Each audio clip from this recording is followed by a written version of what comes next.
नमस्कार, आप देख रहे हैं एनबी न्यूज़ 24x7 नीलम बोध के साथ।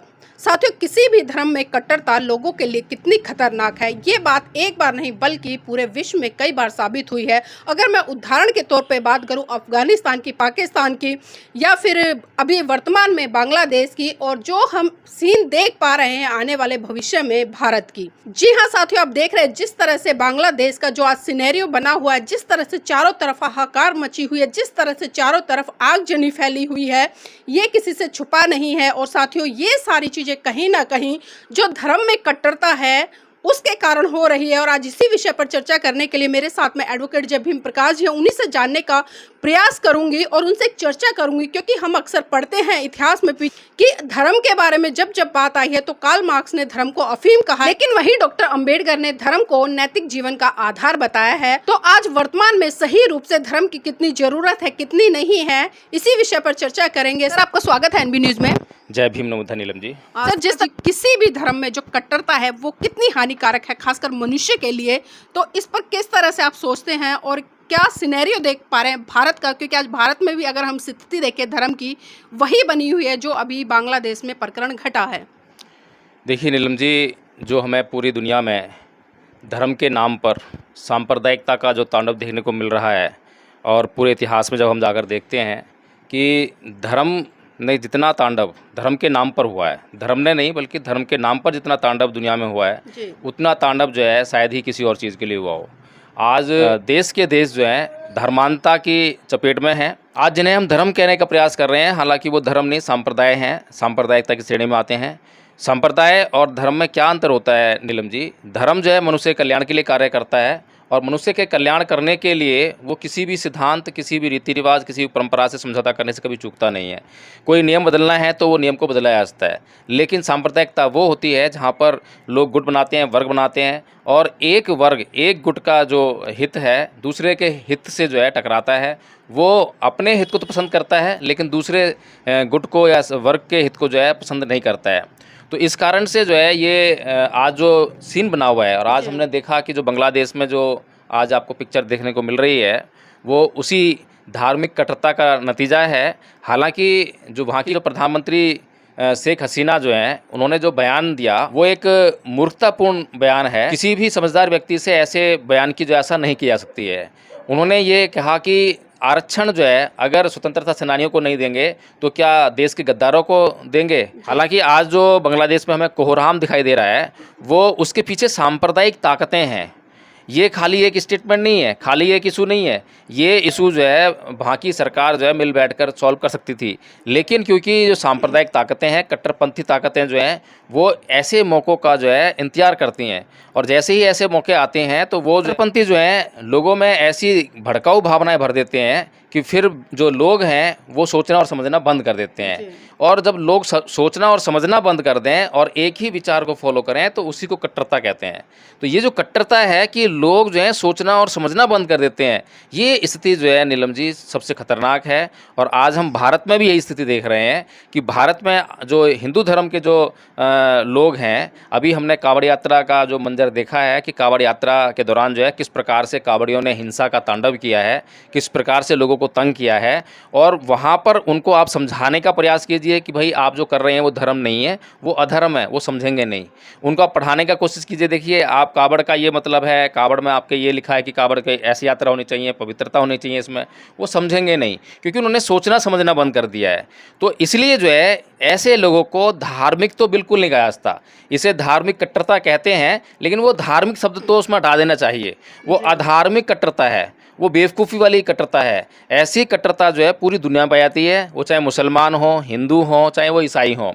लेकिन यही कट्टरता जो है हम देखते हैं कि आज भारत में, मैं इसीलिए आगाह करता रहता हूँ अम्बेडकरवादियों को भी जो है। सर, अभी जिस तरह से आपने कट्टरता की बात करी और जिस तरह से बताया, चाहे कांवड़ का प्रकरण हो या हमने तमाम ऐसी वीडियो सोशल मीडिया पर वायरल होते हुए देखे जिसमें कि हिंदू धर्म के लोग मुसलमान लोगों को पकड़ पकड़ कर उनकी दाढ़ी नोच कर उनसे जय श्री राम के नारे बुलवाते हैं। अगर वो नहीं बोलते तो और भी मतलब भद्र व्यवहार उनके साथ में करते हैं। लेकिन सर, जिस तरह से मैंने शुरुआती दौर में कहा कि एक तरफ तो कार्ल मार्क्स कहते हैं कि धर्म अफीम है, और दूसरी तरफ डॉक्टर अंबेडकर कहते हैं कि ये जो नैतिक जीवन है उसको जीने का आधार है। तो सर, दोनों जो तथ्य हैं एक कार्ल मार्क्स का है, एक डॉक्टर अंबेडकर का है, दोनों ही बड़ी हस्तियां रही हैं, तो कितना अंतर समझते हैं और किस तरह से समझते हैं सर इन चीज़ों को? देखिए, कार्ल मार्क्स का जो कथन है कि धर्म अफीम का नशा है, कार्ल मार्क्स के जो सोचने और समझने का जो तरीका है उसमें बुराई नहीं है, लेकिन वो जिसको धर्म कह रहे हैं तो धर्म का जो उनका अध्ययन है वो आधा अधूरा है।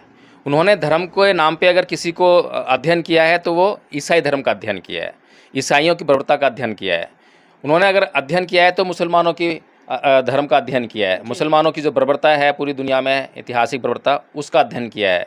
तो इसलिए जो है वो उस संदर्भ में बोल देते हैं कि जो धर्म है वो अफीम का नशा है, एक बार जिसे ये खिला दी गई तो उसके बाद वो सब कुछ सोचना समझना बंद कर देता है, फिर वो कुछ नहीं सुनता, फिर वो खाली वो जो है ईसाई है तो ईसाई चलाता रहेगा और मुसलमान है तो अल्लाह अल्लाह चलाता रहेगा। तो ये एक धार्मिक कट्टरता जो है उसको बताने का काम किया कार्ल मार्क्स ने, और वास्तव में पूरी दुनिया में जो है इस प्रकार से ही धर्म को समझा जा रहा था उस समय।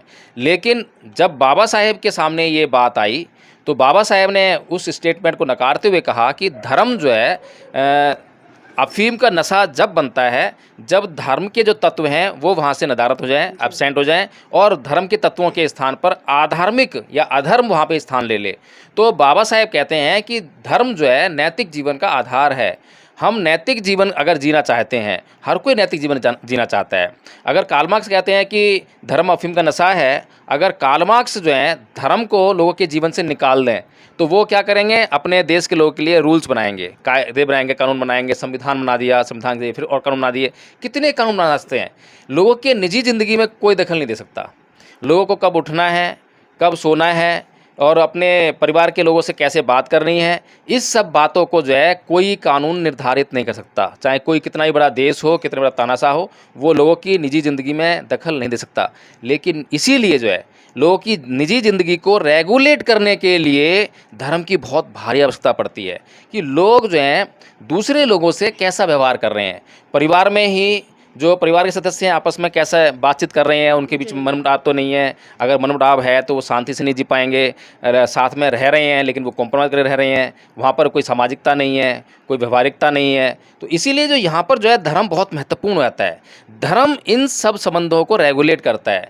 धर्म ये सिखाता है कि आपको धैर्य रखना है, आपको सहनशील बनना है, आपको संयम का पालन करना है, आपको त्याग करना है, आपको जो है दूसरे लोगों के कल्याण की भावना अपने अंदर लेकर आनी है, दूसरों से मैत्री की भावना अपने अंदर रखनी है। तो ये जो सारे तत्व हैं ये कहीं किसी कानून में नहीं मिलेंगे, किसी संविधान में नहीं मिलेंगे। संविधान आपको जो है केवल ये कह सकता है कि हाँ मैत्री की भावना रखिए, लेकिन मैत्री करना जो है आपको धर्म ही सिखा सकता है। संविधान आपको सिखा नहीं सकता। संविधान केवल आपसे जो है अपेक्षा करता है कि हाँ ऐसा व्यवहार कीजिए। जी सर, अभी बांग्लादेश का जो प्रकरण हुआ है, शेख हसीना जी भारत में आई है, भारत में शरण ली है, भारत के प्रधानमंत्री जी ने शरण दी है, और इसी कड़ी में हम देख रहे हैं कि जो हिमाचल मंडी से सांसद है कर्णा रोहन जी, उन्होंने भी एक स्टेटमेंट आई है। उन्होंने भी साफ साफ कहा है कि भारत में जिस तरह से सदियों से भगवा लहराता है और जिस तरह से तमाम जो एक तरह से कट्टरपंथी लोग हैं उन्होंने भारत को घेर रखा है, तो आज ज़रूरत है भारत को फिर से वही मतलब जो भगवा है उसको लहराने की और उसको समझने, मतलब कुछ इस तरह की स्टेटमेंट उन्होंने कही है जो कि सोशल मीडिया पर वायरल हुई। तो सर इस तरह के नेता नए नए आते हैं और चीज़ों को समझते नहीं हैं और फिर से वही जो बांग्लादेश का हाल हो रहा है कट्टरपंथी के कारण, उसी कट्टरपंथिता में भारत को धकेलने का काम करे, तो क्या लगता है सर कहीं ना कहीं नेताओं का बहुत बड़ा हाथ नहीं लगता है इस तरह की जो घटनाएं घटती हैं? देखिए नीलम जी, पहली बात तो ये है, जिस महिला की आप बात कर रही हैं उस महिला के ऊपर चर्चा करना मैं समझता हूँ कि बेवकूफ़ी है।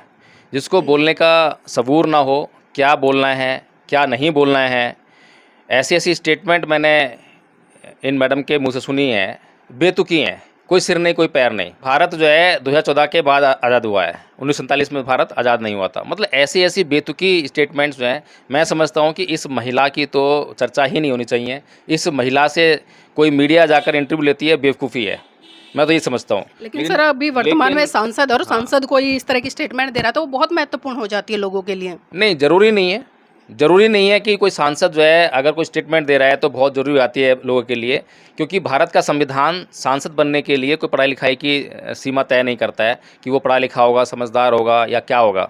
वो पागल नहीं होना चाहिए। बस कहने का मतलब यही है कि बस पागल नहीं है, यही एक क्राइटेरिया जो है ये मैडम फुलफ़िल करती हैं। बाकी जो है एक समझदार आदमी का जो है कोई भी क्राइटेरिया ये फुलफ़िल नहीं कर पाती हैं।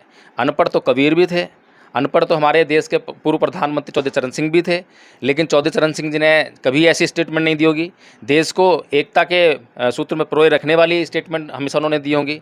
आप देखिए कि एक तरफ जो है ये महिला जो कि किसी अच्छे स्कूल से कॉलेज से पढ़कर आई होगी, फिल्म इंडस्ट्री की बहुत बड़ी एक्ट्रेस रही है, तो उसके मुंह से कभी भी जब आप बात सुनेंगे तो वो देश को तोड़ने वाली बातें कहेंगी। कभी भी आपको ये नहीं लगेगा कि हाँ ये देश के विकास के लिए, देश के हित में कोई बात कर रही है। अब ये महिला कह रही है कि देश में जो है विदेशी ताकतें जो है हावी हो गई हैं। अब इसका क्या मतलब है कि देश के अंदर विदेशी ताकतें कैसे हावी हो गई हैं? क्या कहने का मतलब क्या है? अरे भाई, विदेशी ताकतों से ज़्यादा तो आप हावी हो रहे हो।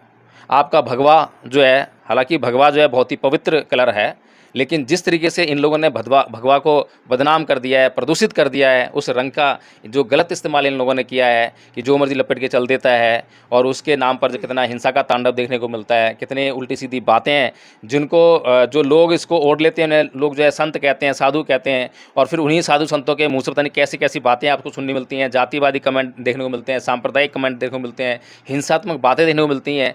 तो इस भगवा का तो इन्होंने मतलब ही सारा उल्ट कर दिया है। भगवा का मतलब होता है कि भगवान बुद्ध कहते हैं धम्मपद में कि यो च वंत कस्सावत सीले से सुषमाहितो उपेतो दम सच्चेन सैवे कासाबम रहती, यानी कि जो सील सदाचार का पालन नहीं करता है, सत्य व संयम से युक्त नहीं है, वह कासाय वस्त्र यानी भगवा को धारण करने का अधिकारी नहीं है। क्योंकि इस भगवा को देखते ही लोगों में श्रद्धा आती है, लोग जो हैं उनके नमन करने के लिए उत्सुक हो जाते हैं।